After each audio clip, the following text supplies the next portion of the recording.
Hello dear students of class 6, this is Priyanka Arora welcoming you to Maths online class. Yes students, till my last videos I have explained you exercise 14.1 till question number 5th and I hope you all must have gone through all those videos of chapter number 14. Students, this chapter is new for you, so please go through all the video lectures and understand what is there in this particular chapter. And today in this video I will be teaching you question number 6 to question number 11 of the same exercise 14.1. So without wasting any more time, let us begin with an explanation of question number 6 of this exercise. So question number 6 is, two baskets are filled with apples in the ratio 6:8. दो baskets हैं और दोनों baskets के अंदर apples fill करे हुए हैं और apples का ratio given है 6:8. If the first basket has 48 apples, पहले basket में हमें बता दिया गया है कि 48 apples हैं. How many apples are there in the second basket? हमें बताना है कि second basket के अंदर कितने apples हैं. यहाँ पर second basket के बारे में भी पूछा है और हमें ये भी नहीं पता कि total apples कितने हैं. So see how you have to solve it. First of all, you will write given ratio. So the ratio which is given in this question is 6:8. Okay, next step you will do sum of ratio. Next step में आप ratio का sum निकालेंगे. So the sum of ratio 6 + 8 is equal to 14. Okay, now we don't know the total number of apples. So सबसे पहले आप करेंगे let the total number of apples be x. आप मानेंगे कि टोटल एप्पल्स कितने हैं, x है आपके पास में. Now number of apples in first basket. Number of apples in first basket, it is already given in the question, right. ये पहले से ही आपको गिवन है फर्स्ट बास्केट के अंदर कितने एप्पल्स हैं. So 48 apples are there in the first basket. अब इसकी हेल्प से सबसे पहले हम total number of apples calculate करेंगे. सो देखिए, आप टोटल एप्पल्स आप कैसे कैलकुलेट कर सकते हो फर्स्ट वाले की हेल्प से. टोटल एप्पल्स कैलकुलेट करने के लिए आप इक्वेशन बनाएंगे फर्स्ट वाले से. सो फर्स्ट बास्केट, ये फर्स्ट बास्केट की इंफॉर्मेशन है, ये सेकंड बास्केट की इंफॉर्मेशन है. अगर हम इसको फ्रैक्शन में लिखेंगे तो हम कैसे लिखेंगे, 6/14. 6/14 ऑफ.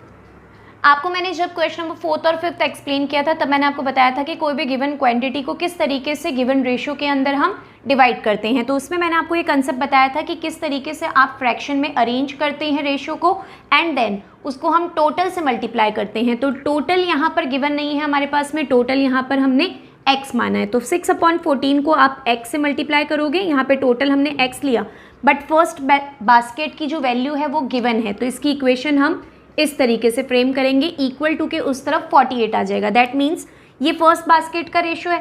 फर्स्ट बास्केट के रेशियो को जब हम फ्रैक्शन में कन्वर्ट करके टोटल से मल्टीप्लाई करेंगे तो हमारे पास फर्स्ट का आंसर आ जाएगा और फर्स्ट का आंसर ऑलरेडी क्वेश्चन में कैलकुलेट करके दिया हुआ है. तो हमने इक्वल टू के राइट हैंड साइड में वो कैलकुलेटेड आंसर को वैल्यू को पुट कर दिया है. अब आप देखिए नेक्स्ट स्टेप में आप इसको कैसे सॉल्व करेंगे.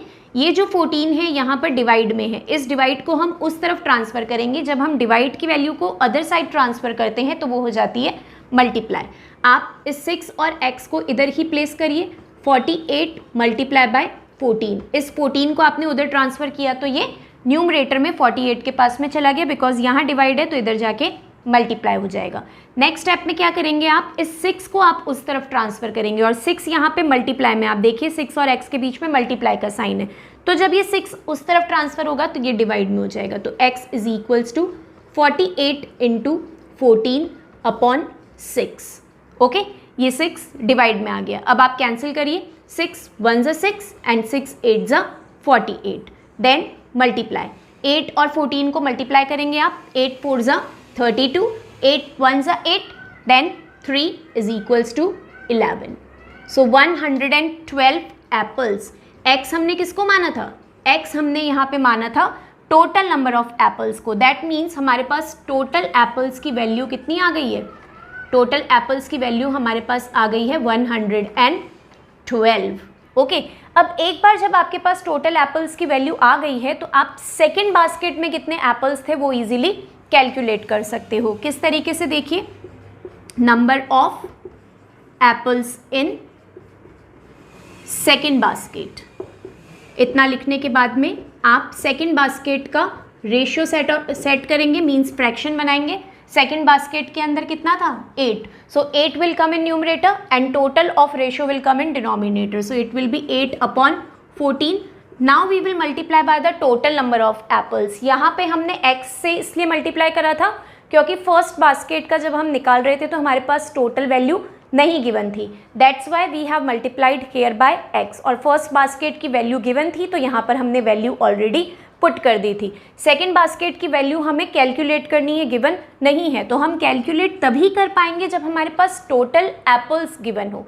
सो टोटल एप्पल्स अभी जैसा कि हमने प्रीवियस पार्ट में फाइंड आउट करा 112 है, तो यहाँ पर आप मल्टीप्लाई करोगे 112 से, okay, 112 apples. Now cancel it, you can cancel it by the table of 2 firstly, 2 4s are 8 and 2 7s are 14, okay, then 7 and 112, 7 1s are 7, 7 1s are 7, 4 carry over 42, 7 6s are 42 and 16 4s are is equals to 64 apples. That means जो second basket था उसके अंदर कितने apples थे, 64 apples. Okay students, so the question is not that much difficult. Second basket के apples निकालने के लिए आपको सबसे पहले टोटल एप्पल्स पता होने चाहिए, इसीलिए हमने टोटल एप्पल्स को पहले x लिया था क्योंकि क्वेश्चन में टोटल एप्पल्स नहीं गिवन थे, बट फर्स्ट बास्केट में कितने एप्पल्स थे वो गिवन था। सो फर्स्ट बास्केट की हेल्प से हम पहले टोटल एप्पल्स निकालेंगे जैसे मैंने यहाँ पर सॉल्यूशन किया है, और एक बार जब हमें टोटल एप्पल्स फाइंड आउट हो जाएंगे सो उन टोटल एप्पल्स की हेल्प से हम इजीली कैलकुलेट कर सकते हैं कि सेकंड बास्केट के अंदर कितने एप्पल्स हैं। आप उसके रेशियो को फ्रैक्शन में सेट करिए, टोटल एप्पल से मल्टीप्लाई कर दिए, then you will come up with your result, okay. Now question number 7 is an iron rod is cut into 3 parts in the ratio 3:4:5. There is one iron rod which is divided into 3 different parts and the ratio of these 3 different parts is 3:4:5, and it is given if the total length of the rod is 888 meter. अगर उस rod की total length है 888 metre तो हर part की length क्या होगी? This we have to tell in this question. So see, सबसे पहले आप करेंगे given ratio. Ratio कितना given है question के अंदर? So the ratio which is given in the question is 3:4:5. After that you have to find always sum of ratio. जब भी डिस्ट्रीब्यूशन वाले क्वेश्चन आते हैं तो आपको रेशियो लिखने के बाद में नेक्स्ट स्टेप के अंदर रेशियो का सम ही फाइंड आउट करना होता है. सो 5 + 4 is 9 and 9 + 3 is 12. So sum of ratio आप आगे आपके पास में 12. और टोटल लेंथ कितनी गिवन है यहाँ पर रॉड की? So total length of rod is equals to 888 meter. Okay, अब हमें ईच पार्ट की लेंथ निकालनी है. So this is quite an easy question. First part की लेंथ निकालने के लिए आप क्या करेंगे? फर्स्ट रेशियो लेंगे 3 और टोटल कितना लेंगे नीचे? 12. सम ऑफ रेशियो. अब यहाँ पर इस क्वेश्चन में आप देखिए टोटल ऑलरेडी गिवन है क्वेश्चन के अंदर. सो जब टोटल गिवन होता है हम डायरेक्टली मल्टीप्लिकेशन में उस टोटल को मेंशन कर देते हैं. प्रीवियस क्वेश्चन में आपको ध्यान है जब हमने फर्स्ट पार्ट निकाला था, फर्स्ट बास्केट की वैल्यू के थ्रू हमने टोटल एप्पल्स निकाले थे क्योंकि उसमें टोटल नहीं गिवन थी. यहाँ पे टोटल गिवन है तो हम डायरेक्टली टोटल को प्लेस करके और फाइंड आउट करेंगे. नाउ 12 एंड 888 को आप कैंसिल करिए 12 की टेबल से. 12 1s are 12, 12 7s are 84 and then 4 will be carry forward. So 48. So 12 4s are 48. So 12 and 888 की कैंसिलिंग हो जाएगी 74 times. Now multiply 74 and 3. So it will be 3 4s are 12, 3 7s are 21 plus 1 22. So 222 meter. This will be the length of first part. Similarly, we will find the length of second part. Second part के लिए आपका fraction क्या हो जाएगा? Second ratio आपका 4, सम है 12. सो it will B 4/12 और total कितना है? 888 मीटर. ओके, अगेन आप कैंसिल करेंगे 12 एंड 888 को, सो 12 और 70 4 टाइम्स। आप फर्स्ट टाइम जब कैंसिलिंग कर लेंगे तो फिर आपके लिए कैंसिलिंग ईजी हो जाएगी, बार बार आपको देखना नहीं पड़ेगा, 74 टाइम्स आ जाएगा ना। 4 multiply by 74, so it will be 4 4 ज़ा 16, 4 7 ज़ा 28 plus 1 29, so 296 meter will be the length of second part of iron rod. Then we will be finding the length of third part of iron rod. So it will be third part, third ratio will be 5 upon total 12 multiply by 888 meter. Again cancel it by the table of 12, 70 4 times and then multiply it. 5 4 are 20, 5 7 are 35 plus 2 37, so 370 meter. So this will be the length of 3 parts of rod. First part 222 meter, second part 296 meter and third part will be 370 meter. Okay students, so these are the word problems to which you have to pay extra attention, because with the language and all, no, students get confused and then they do mistake in the word problems, and most of the times by looking the word problems students don't attempt it also. So don't be scared from the word problems, just try to understand it and then try solving it. Okay. Yes students, pay attention on the next question, question number 8. It is entirely different from question number 7 and question number 6 and question number 7. So it is a bag contains sand, gravel and cement mixed in the ratio 7:8:3. एक bag है जिसके अंदर कुछ sand है, कुछ gravel है और कुछ सीमेंट है और उसका रेशियो भी गिवन है 7:8:3. If the total weight of sand and gravel is 90 kg, यहाँ पर तीनों का टोटल नहीं गिवन है. Okay, sand, gravel and cement तीनों का टोटल नहीं गिवन है, यहाँ पर सिर्फ सैंड और ग्रेवल का टोटल गिवन है. आपको ये ध्यान रखना है स्टूडेंट्स, जो फर्स्ट रेशियो होगा वो फर्स्ट वर्ड यानी सैंड का होगा, जो सेकंड होगा वो सेकंड वर्ड यानी ग्रेवल का होगा और जो थर्ड होगा वो थर्ड वर्ड यानी कि सीमेंट का होगा. तो यहाँ पर जो टोटल वेट गिवन है क्वेश्चन में वो सैंड और ग्रेवल का गिवन है, यानी कि इन दोनों का टोटल गिवन है कितना, 90 kg. So what is the weight of cement. हमें सीमेंट का इंडिविजुअल वेट निकालना है, हमें इंडिविजुअल वेट सैंड और ग्रेवल का नहीं निकालना है, सिर्फ सीमेंट का निकालना है. सो सी, इसके लिए आप क्या करेंगे, गिवन रेशियो लिखेंगे पहले. गिवन रेशियो ऑफ, पहले तो तीनों का गिवन है, given ratio of sand, gravel and cement. Okay, तीनों का यहाँ पर गिवन है, तीनों का रेशियो गिवन है हमारे पास में 7:8:3. Okay, and total weight given है, total weight of, total weight के अंदर हमें गिवन है सिर्फ sand and gravel. So total weight of sand and gravel कितना गिवन है, it is given as 90 kg. तो आप पहले तीनों रेशियो लिख देंगे, फिर टोटल वेट सिर्फ सैंड और ग्रेवल का लिखेंगे. अब क्योंकि हमने सैंड और ग्रेवल का ही टोटल वेट लिखा है तो हम रेशियो भी सैंड और ग्रेवल का लेंगे. सो यहाँ पर आप नेक्स्ट स्टेप में लिखेंगे ratio of sand and gravel. So sand and gravel का रेशियो हो जाएगा सिर्फ 7:8. ओके, नेक्स्ट स्टेप में आप निकालेंगे sum of ratio of sand and gravel. अब सिर्फ सैंड और ग्रेवल का रेशियो का आपको सम निकालना है. सो सैंड और ग्रेवल के रेशियो का सम हो जाएगा 7 + 8 = 15. ओके, सिर्फ इन दोनों का ही लेंगे हम, क्योंकि टोटल भी सैंड और ग्रेवल का ही गिवन है तो हम रेशियो भी सैंड और ग्रेवल का ही लेंगे और उसी को हम ऐड करेंगे. अब देखिए 15 आ गया यहाँ पर, that means weight of 15 parts of sand and gravel. अगर 15 पार्ट्स लेते हैं हम सैंड और ग्रेवल का तो उसका वेट कितना गिवन है क्वेश्चन में, sand and gravel is equal to 90 kg.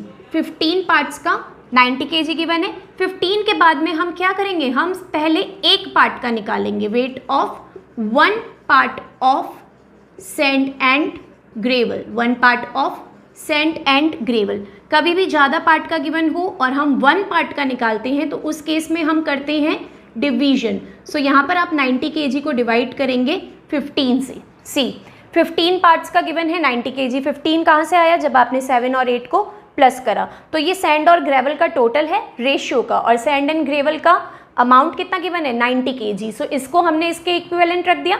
15 parts का गिवन है 90 kg, तो 1 पार्ट का कितना होगा 90 divided by 15। And you all know in the table of 15 90 comes 6 times. So 15 ones are 15 and 15 6 times will be 90. That means weight of one part of sand and gravel is equal to 6 kg. अगर one part of sand and gravel 6 kg है तो हमें क्या निकालना था, हमें cement निकालना था, और सीमेंट का कितना पार्ट निकालना था 3 पार्ट। तो यहाँ पर आप ले लेंगे weight of 3 parts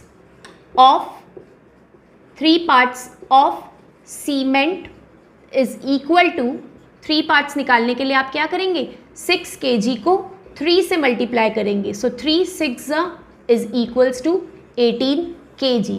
मल्टीप्लाई क्यों करेंगे, क्योंकि यहाँ पर देखिए प्रीवियस स्टेप में 1 पार्ट का आ गया है, 1 पार्ट का आ गया, और अब हमें 3 पार्ट्स का निकालना है सीमेंट का। तो जब 1 का गिवन हो और हमें ज़्यादा का निकालना होता है तो उस केस में हम मल्टीप्लिकेशन करते हैं। So this 3 will be multiplied by this 1 part, that is 6 kg. Okay students, so this is totally different question, so pay attention once again. सबसे पहले आप जो भी रेशियो गिवन है वो लिख लेंगे तीनों का, 7:8:3, that is sand, gravel and cement। उसमें से जितना वेट गिवन है वो आप पहले मेंशन करेंगे, यानी कि सैंड और ग्रेवल का वेट गिवन है। सो total weight of sand and gravel 90 kg। अब क्योंकि हमने सैंड और ग्रेवल का वेट लिया है तो हम रेशियो भी सैंड और ग्रेवल का लेंगे।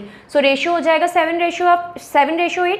नेक्स्ट स्टेप में आप रेशियो का सम करेंगे। सो 7 और 8 को जब आप प्लस करेंगे तो टोटल आ जाएगा 15। अब 15 आपका सम आया है रेशियो का, दैट मीन्स 15 पार्ट्स का टोटल वेट है 90 kg। सो 15 पार्ट्स का अगर 90 kg है तो 1 पार्ट का क्या होगा, डिवाइड करेंगे आप सिंपली, ज़्यादा का गिवन है 1 का निकालने के लिए। सो 90 को 15 से डिवाइड करिए, सो 6 आ जाएगी आपके पास में वैल्यू। ये आ गया आपका 1 part of sand and gravel.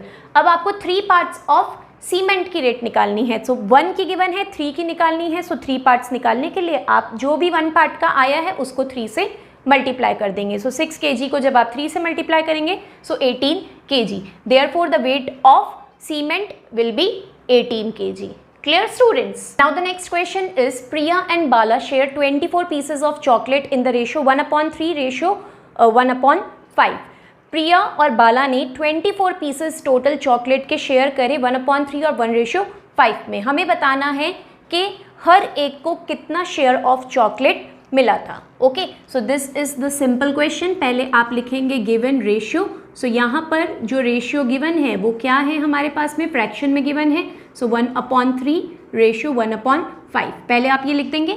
अब आपको इसको क्या करना पड़ेगा, आपको इसको करना पड़ेगा क्रॉस मल्टीप्लाई। जैसा मैंने आपको बताया था कि अगर फ्रैक्शन में गिवन होता है रेशियो तो हम उसको पहले क्रॉस मल्टीप्लाई करते हैं। तो जब आप यहाँ पे क्रॉस मल्टीप्लाई करेंगे तो 1 आपका मल्टीप्लाई हो जाएगा 5 से, बीच में रेशियो का साइन, और 3 आपका मल्टीप्लाई हो जाएगा 1 से। सो 5 1 is 5 and 3 1 is 3। Next step में आप करेंगे सम ऑफ रेशियो। अब आपको इन रेशियो को ऐड करना होगा। सो जब आप रेशियो को ऐड करेंगे सो 5 + 3 आ जाएगा आपके पास में 8। Now it is very simple. Priya share निकालने के लिए जब आप प्रिया का शेयर निकालोगे आप क्या करोगे, प्रिया का फ्रैक्शन पहले पुट करोगे। सो प्रिया का फ्रैक्शन क्या होगा, 5 अपॉन टोटल कितना है 8 multiply by total. Here the total is already given. So total chocolates कितनी गिवन है क्वेश्चन में 24। अगर चॉकलेट्स टोटल नहीं गिवन होती तब हमें x पुट करके और फाइंड आउट करना होता, बट यहाँ पे टोटल चॉकलेट्स गिवन है।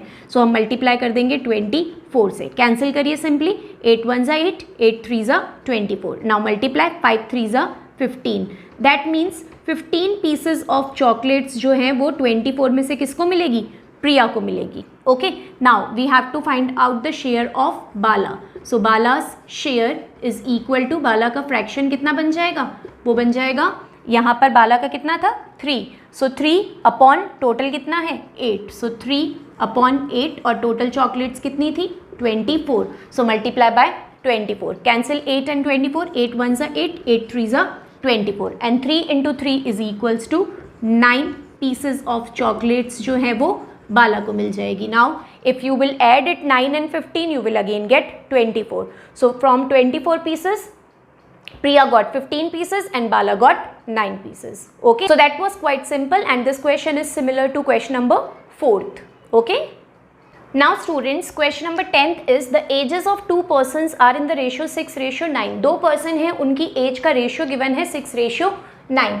If the younger one is 18 years old, उन दोनों में से जो छोटी है उसकी जो एज है वो 18 years old है. So how old is Elder one, तो जो बड़ा है उसकी एज कितनी होगी. ओके, यहाँ पे आप वापस देखेंगे कि टोटल एजेस नहीं गिवन है इस क्वेश्चन में. तो ये जो क्वेश्चन है, जो हमने एप्पल्स वाला क्वेश्चन किया था, क्वेश्चन नंबर 6, उसी के सिमिलर है. तो आप सबसे पहले क्या करेंगे बेटा, सबसे पहले आप लिखेंगे given ratio.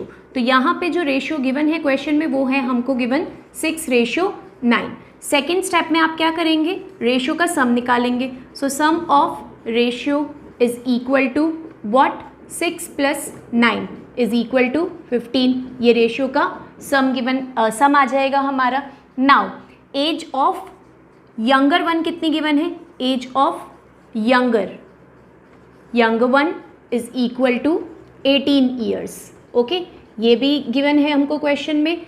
As of elder one is asked, age of elder one that we have to calculate. और टोटल भी नहीं गिवन है यहाँ पर. तो सबसे पहले आप क्या करेंगे, let the total age of both be x. आप मानेंगे कि दोनों की जो टोटल एज है वो कितनी है, एक्स है. Now according to question ATQ, आप पहले यंगर वन की हेल्प से टोटल एज फाइंड आउट करेंगे. तो हम इक्वेशन सेट करेंगे टोटल एज फाइंड आउट करने के लिए. टोटल एज फाइंड आउट करने के लिए हम यंगर वन की जो इक्वेशन है वो हम फ्रेम करेंगे. तो यंगर वन की क्या हो जाएगी, ये यंगर का है और ये एल्डर का है. ये यंगर का रेशियो है और ये एल्डर का रेशियो है. Okay, 9 is the ratio of Elder. तो इससे जब आप फ्रैक्शन बनाएंगे तो फ्रैक्शन आपका क्या हो जाएगा, 6/15. टोटल फ्रैक्शन निकल जाएगा. अब हम फ्रैक्शन को क्या करते हैं, टोटल से मल्टीप्लाई करते हैं. तो आप देख सकते हैं इस क्वेश्चन में हमने टोटल को कंसिडर किया है x. सो मल्टीप्लाई करेंगे आप यहाँ पर टोटल की जगह x से. और क्योंकि हम ये यंगर की इक्वेशन के थ्रू फाइंड आउट कर रहे हैं तो यंगर का जो एज है वो कितना गिवन है, 18. तो इक्वल टू के आप राइट हैंड साइड में प्लेस कर दोगे 18, क्योंकि इसका आंसर कैलकुलेट करके गिवन है हमको. अब हम उसी तरीके से सॉल्व करेंगे जैसे हमने क्वेश्चन नंबर 6 में किया था. इस 15 को आप राइट हैंड साइड में शिफ्ट कर दोगे. सो 6 × x इज इक्वल्स टू 18 × 15. अब आप नेक्स्ट स्टेप में क्या करोगे, ये जो 6 यहाँ पे मल्टीप्लाई में है ये उधर जाके डिवाइड में हो जाएगा. पहले ये 15 डिवाइड में था तो ये राइट हैंड साइड में ट्रांसफ़र होके मल्टीप्लाई में हो गया. और जब ये मल्टीप्लाई की वैल्यू इस तरफ ट्रांसफ़र होगी तो ये डिवाइड में ट्रांसफ़र हो जाएगी. तो आप देखेंगे x is equal to 18 × 15 upon क्या है यहाँ पर वैल्यू 6. तो यहाँ पर आ जाएगा 6. अब आप 6 और 18 को कैंसिल करिए 6 की टेबल से. 6 × 1 = 6, 6 × 3 = 18. Multiply 3 and 15 is equal to 45 years. तो ये जो 45 years है ये x की वैल्यू आ गई है. और x हमने किसको लेट किया था, टोटल को लेट किया था. और अब जब एक बार हमारे पास में टोटल एज आ गई है दोनों की, तो हम क्या कर सकते हैं, ईजिली जो एल्डर वन है उसकी एज हम कैलकुलेट कर सकते हैं. सो सी, यही क्वेश्चन में पूछा है एज ऑफ एल्डर वन. तो हम कैसे निकालेंगे, एल्डर वन का फ्रैक्शन लिखिए आप पहले. एल्डर वन का फ्रैक्शन नंबर है यहाँ पर 9 और टोटल है 15. सो एल्डर वन का फ्रैक्शन आ जाएगा 9/15. अब हमें इसको x से मल्टीप्लाई करने की नीड नहीं है, हमें टोटल से मल्टीप्लाई करना है, जो कि हमने अभी प्रीवियस स्टेप में फाइंड आउट करा है. सो टोटल है दोनों का 45. तो यहाँ पर आप मल्टीप्लाई करोगे इसको 45 years से. जब आप कैंसिल करोगे 15 की टेबल में आपको पता है 45 आता है 3 times. So 15 × 1 = 15, 15 × 3 = 45. Now multiply 9 and 3. So 9 × 3 is equals to 27 years. So this 27 years is the age of elder one which was asked in the question. Okay students, so आपको क्या ध्यान रखना है, इस तरीके के क्वेश्चंस अगर आएंगे कि अगर क्वेश्चन में टोटल एज नहीं गिवन है किसी भी आइटम की, लाइक 2 आइटम गिवन है या 3 आइटम गिवन है, जितने भी आइटम्स गिवन है आपको, लाइक यहाँ पर 2 पर्सन्स की एज पूछी थी. सो 2 पर्सन्स की एज का टोटल नहीं गिवन था. सो अगर टोटल नहीं गिवन होगा तो पहले आप टोटल को x कंसिडर करेंगे और पहले आप उस टोटल का ही वैल्यू फाइंड आउट करेंगे. एक बार जब आपके पास में टोटल की वैल्यू आ जाएगी तो उसकी हेल्प के थ्रू आप जो भी क्वेश्चन में पूछा गया है वो आप कैलकुलेट कर सकते हो, जैसा कि हमने इस क्वेश्चन में और क्वेश्चन नंबर 6 के अंदर किया था. I hope it is clear now. Yes students, now question number 11 is two people invested rupees 1500 and 2500 respectively to start a business. दो लोग हैं, उन्होंने अपने बिजनेस को स्टार्ट करने के लिए कुछ अमाउंट इन्वेस्ट किया, कुछ अमाउंट लगाया.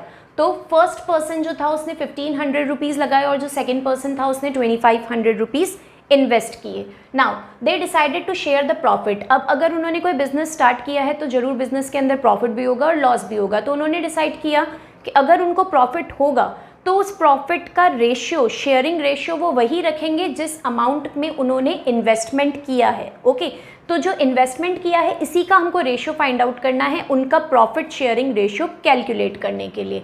इफ़ देयर प्रॉफिट इज़ ₹1200, अगर उन दोनों को कुल मिला के 1200 रुपीज़ का प्रॉफिट हुआ है तो हमें उनका इंडिविजुअल प्रॉफिट फाइंड आउट करना है कि फर्स्ट पर्सन को कितना प्रॉफिट मिलेगा और सेकंड पर्सन को कितना प्रॉफिट मिलेगा. Okay students, understood the question. क्या गिवन है कि दो लोगों ने इतना अमाउंट 1500 और 2500 इन्वेस्ट किया है. सो देखो, invested amount by two people. दो पीपल ने जो अमाउंट इन्वेस्ट किया है वो क्या है, ₹1500 एंड ₹2500. सो ये अमाउंट उन्होंने इन्वेस्ट किया है अपने बिजनेस को स्टार्ट करने के लिए. और ये भी गिवन है, given that the profit sharing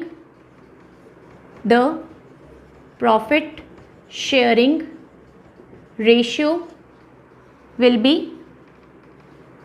the amount that they have invested. The amount that they have invested. तो उन्होंने जो अमाउंट इन्वेस्ट किया है बेटा उसी का हमें रेशियो फाइंड आउट करना है. सो अमाउंट कितना स्पेंड किया है 1500 और इसी को हम रेशियो में कन्वर्ट कर देंगे 2500. ये उनका इन्वेस्टमेंट था, इसी को हमें रेशियो में कन्वर्ट करना है क्योंकि वो इसी रेशियो के अंदर अपने प्रॉफिट को डिस्ट्रीब्यूट करेंगे. तो सिंपली आप देखो 2 zeros से 2 zeros कैंसिल हो जाएंगे और रुपी से रुपी कैंसिल हो जाएगा. Then you know 15 and 25 both are divisible by the table of 5. 5 3s are 15 and 5 5s are 25. So this will be their profit sharing ratio. यही उनका प्रॉफिट शेयरिंग रेशियो होगा. एक बार आपके पास रेशियो आ गया है तो नेक्स्ट स्टेप में आप क्या करेंगे, आप निकालेंगे sum of ratio. Sum of ratio निकालने के लिए 3:5 आया था हमारे पास में, तो 3 और 5 को हम ऐड कर देंगे. So it will be 8. Sum of ratio 8 आ जाएगा. अब फर्स्ट पर्सन का प्रॉफिट शेयरिंग रेशियो निकालने के लिए क्या करना पड़ेगा, टोटल प्रॉफिट कितना हुआ था, टोटल प्रॉफिट भी गिवन है हमें यहाँ पे क्वेश्चन में. तो सिंपली हम इक्वेशन बना के फ्रैक्शन फ्रेम करके और मल्टीप्लाई कर देंगे टोटल प्रॉफिट से. सो फ्रैक्शन क्या बनेगा फर्स्ट पर्सन का 3, टोटल कितना है 8. सो 3/8 मल्टीप्लाई बाय 1200.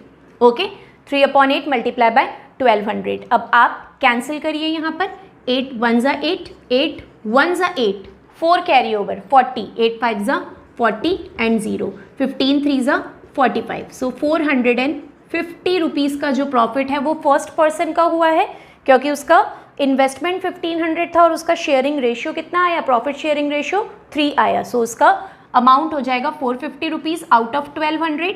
और सेकंड पर्सन जो होगा उसका प्रॉफिट आ जाएगा यहाँ पर, उसका फ्रैक्शन आप देखिए 5/8 मल्टीप्लाई बाय 1200 ओनली. सो आप कैंसिल करिए, इसको भी कैंसिल करके 150 आ जाएगा आपके पास में. And 15 into 5, yes you all know it is equals to 750. So this will be the answer, this will be the profit sharing of both the person. आप जब 450 और 750 को ऐड करेंगे तो आपके पास में वापस 1200 आ जाएगा. दैट मीन्स उस 1200 को इस तरीके से डिस्ट्रीब्यूट किया जाएगा फर्स्ट पर्सन और सेकेंड पर्सन के अंदर. Okay students, so today I have given you an explanation of question number 6 to question number 11.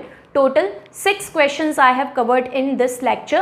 So go through all these 6 questions. These all are word problems. So please go through all the word problems and then try solving it yourself. That's all for today. Now I will give you the next 6 word problems in my next lecture. Okay students, so that's all for today. Now I will meet you back in next online class with some more word problems. Till then, you have to take care of yourself. Thank you so much.